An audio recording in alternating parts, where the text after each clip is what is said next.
எங்க அம்மா நாங்க குத்தம் பண்ணாங்க. எங்க அப்பா நல்லா குடிச்சாரு, உடம்பு ப்ராப்ளம் ஆகி இறந்துட்டாரு. இந்த சமூகம் எங்க அம்மாவை ஏங்க விதவனு ஒதுக்குது? எங்க அம்மாவுக்கு எவ்வளவு நல்ல மனசு இருக்குதுன்னு உங்களுக்கு தெரியுமா?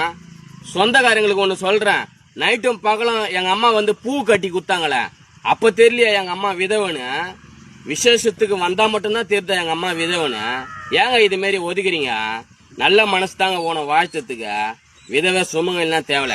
சுமங்கலியா இருக்கிறாங்களா அவங்க எல்லாரும் தீர்க்காயுஷா இருங்கன்னு சொல்லிட்டு வாழ்த்துறாங்களா? அவங்க மனசுல பூந்து நீங்க பாத்தீங்களா? தயவுசெய்து சொல்றேங்க, வீட்டுக்காரன் இல்லாத கஷ்டத்துல 1008 மனவேதனையோட இருப்பாங்க. அவங்கள வந்து விசேஷத்தை கூப்பிட்டு அசிங்க பத்தாதீங்க. எதனா வேலை ஓடனா வேலை செய்யணும்னா மட்டும் உங்களுக்கு விதவன்னு தெரியாது. ஏன்னா எதனா வந்து ஃபங்க்ஷனுக்கு முன்னாடி வந்தாதான் உங்க கண்ணுக்கு தெரியுதா? எங்க அப்பா இறந்தது கூட எனக்கு வருத்தமா இல்லைங்க. விசேஷத்துல எங்க அம்மா ஒதுங்கி நிக்கிறாங்க பத்தியா, அதை நினைக்க எனக்கு வேதனையா இருக்குதுங்க. எங்க அம்மாவை தயவு செய்து ஒதுக்காதீங்க. ஏங்க நான் சொல்றது உண்மைதாங்க. என்னோட வீடியோவுக்கு ஃபாலோ பண்ணுங்க, சப்ஸ்கிரைப் பண்ணுங்க, ஆதரவு மட்டும் கொடுங்க.